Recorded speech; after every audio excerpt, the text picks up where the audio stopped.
84 जो है अभी बिहार में काफी अच्छा है, ये उसका करंट भी है। इसके बाद 8102 ये 238 का जो बताया थे, 238 में एक फीमेल पेरेंट की है, एक पेरेंट है उसका जो क्रॉस बना था। ये 9484 बताया, ये वाटर लॉगिंग के लिए है, जहाँ पानी भरता है। रेड रॉट अभी भी नहीं है, किसी भी फील्ड में कोई इंसेक्ट नहीं लगता इसमें, एकदम टॉलरेंट है। ये 9709 ये 238 के बाद रिलीज हुई, ये 2016 में सामान्य वैरायटी थी। कुछ इसका सीट इधर लखीमपुर सीतापुर में ले गए लोग। हाई रेटिंग वैरायटी है। ये 11203 है, ये अर्ली रिलीज है, इसका आज भी सीट जा रहा है। इसके सबसे प्लस पॉइंट है जो शुगर रिकवरी बहुत अच्छी है। तो सर ये हम लोगों के बिहार के लिए सब चयनित प्रोजेक्ट कौन सा होगा? आपके बिहार के लिए 194-84 है, ठीक है, 94-84 और ये इसके बाद आएगा भी 14201। हम तो ओवरऑल जो आप कौन सी विधि लगा रहे हैं, किस प्रकार से करते हैं, किस प्रकार से गन्ने की उत्पादकता बढ़ा सकते हैं, जो हमारा टॉपिक है ये है ओवरऑल, ये सब चीज़ को थोड़ा थोड़ा कवर करें और सब अलग अलग लेक्चर आएंगे। गन्ना उत्पादन की नवीनतम तकनीक जो दिख रहा है ना लिखा हुआ, मतलब कि जो आज की परिस्थिति में गन्ने की कौन सी तकनीक लगाएं, चाहे बुआई की हो, चाहे आगे जो है मिट्टी चढ़ाने से लेके हम उसमें खरपतवार का नियंत्रण कैसे करें, उसमें खाद में कौन डालें, जो सामान्य रूप से करते हैं वो चीज़ नहीं है। उसके ऊपर क्या करें, जैसे कहते हैं ना 50 टन गन्ना 60 टन गन्ना तो सभी ले लेते हैं 1 हेक्टेयर में, 1 एकड़ में 30 टन 25 टन मिल जाता है, बड़े आराम से मिल जाता है। लेकिन जब ऊपर जाएंगे, जब 100 टन से ऊपर हेक्टेयर के ऊपर जाएगी, 40 टन पर एकड़ से ज़्यादा गन्ना लेंगे, तब न कोई फायदा है। और तब जो फायदा है इसका मतलब उसके लिए कुछ विशेष चीजें करनी पड़ेगी। तो क्या वो चीजें विशेष हैं, उन पर थोड़ा सा हम लोग फोकस करेंगे। गन्ने में जुलाई के बाद खाद डालने का, यूरिया बेसी का कोई फायदा नहीं होता है। अगर फायदा होता है तो सिर्फ एक कीड़े ज्यादा आएंगे, किले निकल आएंगे, तो फिर जो गन्ना आपका जो बन रहा है, जो मिल योग गन्ना होगा उसकी और बढ़वार कम हो सकती है। किले साइड वाले ऐसे आ जाएंगे जो कि गन्ने बनेंगे ही नहीं और खरपतवार बढ़ सकते। तो जो भी ऐसी तकनीक है जो इसमें सहायक होती है उनको हम कहते हैं ग्रीन टेक्नोलॉजी। अब देखिए इसमें इधर लिखा गया है हमारा लक्ष्य टिकाऊ खेती, वही जो बात करते हैं। लेकिन टिकाऊ खेती कैसी होगी, जैसे कहते हैं ना सस्टेनेबल एग्रीकल्चर। पानी दे रहे हैं खेत में और पत्ती पड़ी है तो वो और ज्यादा समय तक नमी बनाए रखें। जी सर, ये तो पता है। दूसरा काम, जहां पड़ी रहेगी वहां खरपतवार नहीं निकलेगी। तो कुल मिलाकर के दूसरा काम ये खरपतवार का नियंत्रण। और तीसरा, अगर सड़ेगी जब, तब भी जाके आपकी जमीन को कुछ दे के जाएगी। जब उसको राख में अगर बना देंगे तो कुछ नहीं।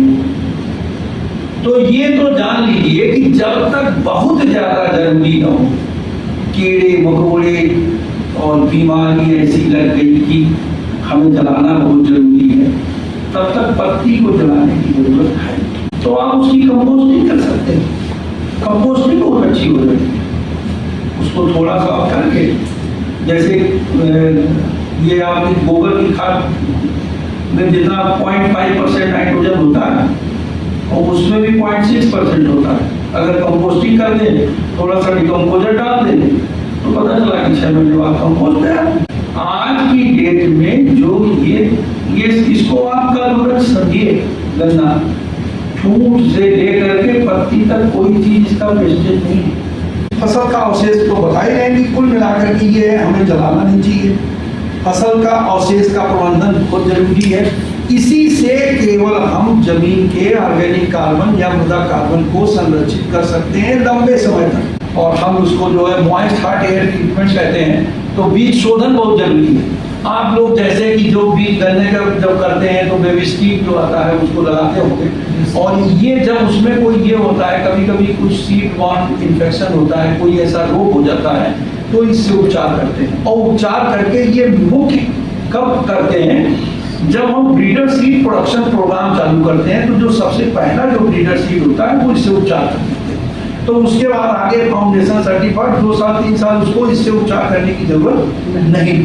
अब देखिए ये जो है एक एक बट की लगाई जा रही है। अब आपको गन्ना ले गए आप कहीं से, आपको 100 बट मिली, तो 100 बट या मिली 50 बट मिली, तो उसको कैसे लगाएंगे, एक एक जो है बट इसमें लग रही है। जैसे बेड बनाए और इसकी नर्सरी बना लीजिए। और ये ध्यान रखिएगा कि जब भी कभी ऐसे होगा तो जो गन्ना ऊपर की तरफ बढ़ा है वो बट ऊपर की तरफ ही गन्ना रहेगा। ये ऐसे वाला गन्ना अगर है तो ऐसे कभी नहीं लगाए, नहीं तो नहीं निकलेगा, या फिर नीचे की तरफ। तो आप ये जैसे कि कभी कहीं कोई नई वैरायटी मिल गई, 50 बट 100 बट मिल गई, तो सिंगल बट काट करके आप ऐसे लगा के नर्सरी बना लीजिए। और 35-40 दिन में जब ये बढ़िया नर्सरी तैयार हो जाए तब उसको खेत में लगाइए। हाँ, दूसरी जगह लगाइए, वो बहुत बढ़िया है, जिससे कि आप सीड का मल्टीप्लिकेशन रेट बहुत बढ़ा सकते। जो मैं आपको बताया ना, किसान ने जो कहा था हमसे कि हम अक्टूबर में सर ले गए थे और मार्च में जाकर के हमने उसको काट के एक पौधे से 3 पौधे बना लिए और 6 महीने में बना लिया ना। और अगले मार्च के बाद अगले उसमें जो है अक्टूबर में वो फिर काटेंगे, क्योंकि मार्च से तो अक्टूबर में गन्ना बढ़ जाता है बीज के लिए। तो मार्च में जा करके एक तरीके से समझिए कि अक्टूबर से उसने कितना फसल ले ली। अक्टूबर से ले गया मार्च तक उसमें 3 टिलर आए, तो 3 टिलर में फिर 2 निकाल लिए, अलग अलग कर दिए, और उसके बाद वो जो मार्च की फसल है अगले अक्टूबर में फिर तैयार है बीज के लिए। उसको काट करके सिंगल एक आंख से। फरवरी के महीने में गन्ना अगर लगाए, फरवरी में 15 फरवरी के बाद लगाए, तो आप उसमें मूंग लगा सकते हैं, उसमें उड़द लगा सकते हैं, उसमें लोबिया लगा सकते हैं। तो इससे आपका फायदा तो होगा। लेकिन जो सबसे पहला मैंने कहा ना, ग्रीन टेक्नोलॉजी, जो ग्रीन टेक्नोलॉजी है, ये आप ग्रीन मैन्योरिंग जो हरी खाद थी वो तो नहीं करेंगे, लेकिन गन्ने के साथ लगा दीजिए और फली तोड़ करके और इसको जोत दीजिए, तो ये ग्रीन मैन्योरिंग हो गई। ये जो एक हमारे यहाँ विधि, फर्व विधि इसको कहते हैं, फर्व इरिगेटेड रेस्ड बेड सिस्टम। इसमें अगर गन्ना गेहूं लगाते हैं तो पता चलता है कि गेहूं हम ऊपर लगाते हैं और गन्ना नाली में लगाते हैं। तो यहाँ जहाँ फसल चक्र ऐसा था कि गेहूं के बाद गन्ना लगाते थे, तो गेहूं के बाद गन्ना लगाते हैं तो गन्ना लेट हो जाता है, अप्रैल में लगता है लगे। तो गेहूं और गन्ना दोनों साथ कैसे लगाएं उसके लिए ये देखो लोग आपको वो चीज बताएंगे, नई चीज बताएंगे कि जो आप ये करें तो फायदा हो। और सामान्य वाली चीजें तो सब ठीक है, सामान्य। इसको गन्ने को गोबर में, यूरिन में, सॉल्यूशन में और वो डाल के और ऊपर पत्ती डाल के मात्र 5-6 दिन में ये स्प्राउट निकलता है, ये जो दिख रहा है। और इसके बाद इसको आप बिल्कुल एक लाइन में बो के पानी चला दीजिए, 100% सर्वाइवल होगा। और जो वो 30-35 दिन की सीडलिंग होती है ना, 30-35 दिन वाला काम खत्म, 1 हफ्ते के अंदर है काम। जैसे गेहूं तरफ बो दीजिए तो जब कूड़ निकालिए और उसके बाद रख के, लेकिन पानी उसके बाद तुरंत चलो। ये डबल, जैसे आप क्या किए कि आप 75 कितना आप दूरी रखते हैं लाइन में, 3-4 फीट। हाँ, 2.5-3 फीट रखते हैं। अब मान लीजिए 2.5-3 फीट रखते हैं, ठीक है, 90 सेंटीमीटर रखते हैं नॉर्मल, ठीक है। लेकिन अगर क्या है कि अगर हम इसको, अब मशीन भी ऐसी आ रही कि एक तरफ 120 कर दें और दूसरी 60 फीट कर दें और 120 वाले में अपना फसल ले लें। जैसे अगर अक्टूबर में है तो गन्ने की उपज में बहुत ज्यादा फर्क नहीं पड़ेगा और नाली आपकी उतनी ही आएगी, जो 90 पर आएगी वही 120-60 पर आएगी। लेकिन ये जो 120 सेंटीमीटर की जगह है, इसमें या तो उनका फसल भी ली जा सके और 120 सेंटीमीटर में छोटा ट्रैक्टर चल जाता है, पावर भी जाता है। हाँ, पावर पे 90 में नहीं चलता। तो जो खरपतवार का नियंत्रण और ये है, ये अगर कहीं देखा गया कि जो ये रिंग पिट से भी जो पिट डिगर आता है, अगर इससे भी हमने, जैसे मान लीजिए कहीं स्लोपी वैसी जमीन है, थोड़ा सा जो है ऊबड़ खाबड़ है, कहीं ढाल वाली है, तो वहाँ हम ये गड्ढे वाली विधि बहुत अच्छी, क्योंकि पानी नहीं रुकता है वहाँ पर। नहीं, अब आपको गन्ना लगाना है, कोई ऐसी जमीन है, अगर ऐसा लगा रहे हैं तो गड्ढे वाले में सबसे अच्छा है, क्योंकि आप गड्ढे बनवा करके इसका फिर डिगर आता है और उसके बाद वो गड्ढे में और साइकिल की तीली की तरह इसमें गन्ने रख दिए जाते हैं। 15-16 गन्ने एक गड्ढे में, और इससे भी उपज सबसे अच्छी उपज आती है। देखिए जल प्रबंधन में सब ये बहुत लोग कहते हैं कि पानी बहुत लगता है, पानी बहुत लगता है गन्ने में जो, लेकिन इतना तो आप लोग देखते ही होंगे, धान वाले भी लगाने वाले हैं कि धान के इतना पानी नहीं लगता, धान के इतना नहीं लगता। और दूसरी चीज ये है कि पत्ती अगर आप बिछाते हैं तो आपका जो है नमी को संचित करने में और फसल की उसमें पानी की कमी की जा सकती है। तो पता चला कि इससे जो 6 से 8 पानी में गन्ना यहाँ हो जाता है पूरे साल, अधिकतम 8 पानी टोटल साल में। ऐसा जैसे ये विधि है इसकी फलो विधि, तो हम इससे क्या है कि देखिए 2 नाली के बीच में एक पुल बना है, तो इससे हम 66% पानी से काम चला सकते हैं, 34 से 36% तक पानी इससे कम हो जाता है, बचत कर सकते। लेकिन पोषक तत्वों के प्रबंधन में गोबर की खाद का कोई दिक्कत नहीं, और आपके पास अगर गोबर की खाद उपलब्ध नहीं है तो आपके यहाँ मिल भी नहीं है, तो इसलिए प्रेसमेंट भी नहीं मिल सकता है। नहीं तो गोबर की खाद से अच्छी चीज है तो प्रेसमेंट है।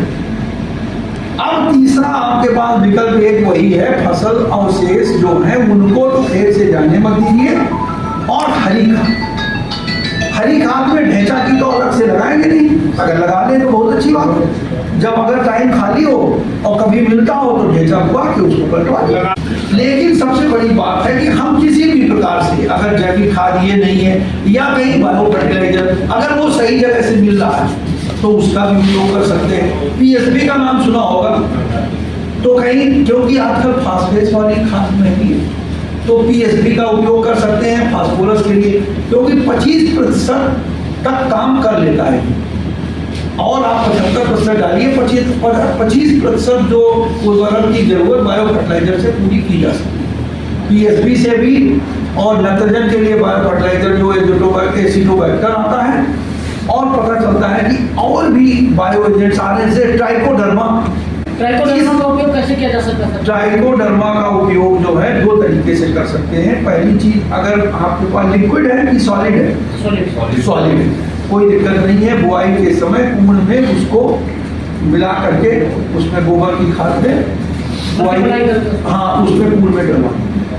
और अगर लिक्विड है तो आप उसका सेट ट्रीटमेंट भी कर सकते हैं, जो गन्ने का टुकड़ा वो भी कर सकते हैं, और नहीं तो लिक्विड का स्प्रे भी कर सकते हैं। तो कुम्भ में बुआई के बाद जमीन में आना चाहिए, बहुत फायदा होगा। 2 किलोग्राम सक्रिय तत्व प्रति हेक्टेयर की दर से एक्ट्राजीन का बुआई के बाद, प्री इमरजेंसी इसको कहते हैं, मतलब खरपतवार निकलने के पूर्व, और बुआई के कितने घंटे बाद? बुआई के घंटे नहीं, बुआई के दूसरे दिन मान लो, ठीक है, तीसरे दिन, ठीक है, बुआई के दूसरे दिन, बुआई के कल डाल दो, स्प्रे कर दो, उस पर जमीन को करना है।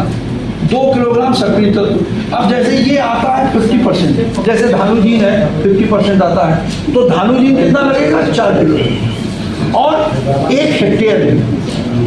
इसके बाद ये कंट्रोल कर लेगा जो 45 दिन 60 दिन तक। फिर क्या करिए, 60 दिन पर आप वो 240 1 किलोग्राम सक्रिय तत्व 800 से 1000 लीटर पानी सबके लिए कॉमन है, उसमें स्प्रे करना है। तो 240 जो करेंगे वो चौड़ी पत्ती वाले खरपतवार जब आ जाएंगे उनके ऊपर कर देंगे, गन्ने के बीच के लाइन में जितने खरपतवार कर देंगे। उसके बाद 90 दिन के बाद 1 गुना, अगर इतना हो जाता है तो गन्ने में खरपतवार को मैनेज किया जा सकता है। उसके बाद जो खरपतवार आएंगे गन्ने के आपकी उपज को प्रभावित नहीं करेंगे।